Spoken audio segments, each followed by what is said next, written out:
Joining us now is Rueben Berg, Gunditjmara man and co-chair of the First Peoples Assembly. Good morning, Rueben. Thanks very much for joining us on the couch. How did you find reading this inquiry's ultimate recommendations and findings as an Aboriginal person from Victoria?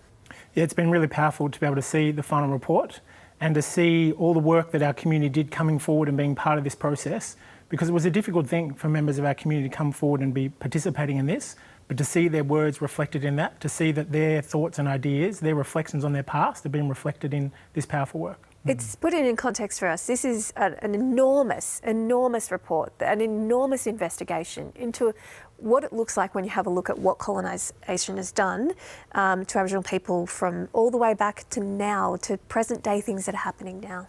Yeah, I think it's really powerful in terms of the findings saying that yes, colonisation was a really detrimental thing for First Peoples, but the impacts of it are still being faced by people today.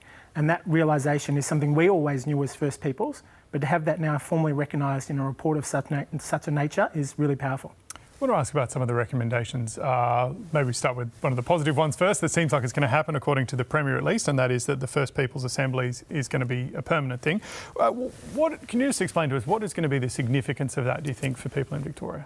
Yeah, so as the First Peoples Assembly of Victoria, being a democratically elected body of First Peoples, it's really powerful to know that we'll be able to move into a space where we're a permanent fixture within Victoria to make sure we can advocate for the interests of First Peoples, make decisions about First Peoples where that's relevant, but also hold government accountable. Because one of the key things we saw in those recommendations is that there are already the systems in place to find solutions, that we have our Aboriginal community controlled organisations who know what the solutions are, we're just not having the capacity to implement them. And so having an assembly will enable us to do that. What does redress look like? And what does it mean to kind of hear that the inquiry found that compensation is owed, that multiple forms of redress is owed to Aboriginal people because of what's been done to them? Yeah, I think this idea of redress is really powerful and important for people to understand. And it comes from the United Nations Declaration on the Rights of Indigenous Peoples. And is to say there are many different forms of redress.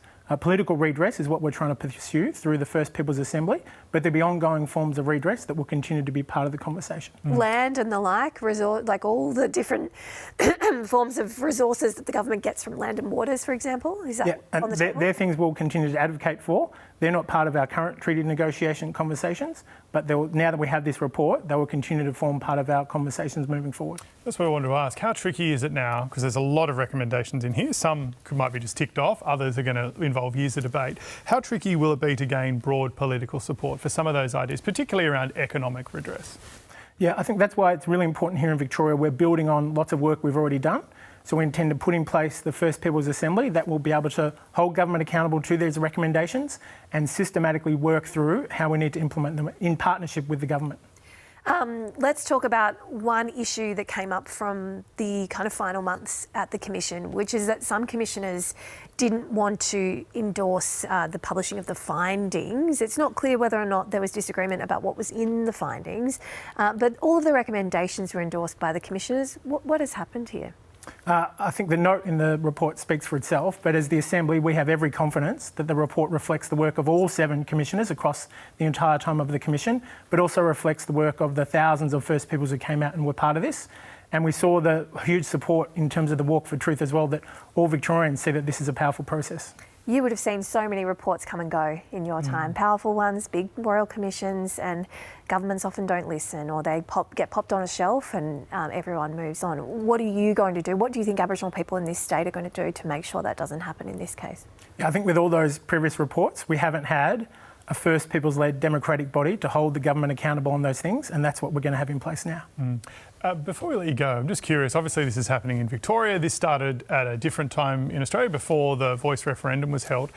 Do you expect to see other commissions like this happen in other states, or is this going to be the only one for a bit? I would hope so, because it's really important that now we have a chance for all Victorians, but I think it's important that all Australians can actually better understand the history of First Peoples from a First Peoples perspective. Your dad published a beautiful poem in the inquiry. What does this report and the work of the Commission mean to elders?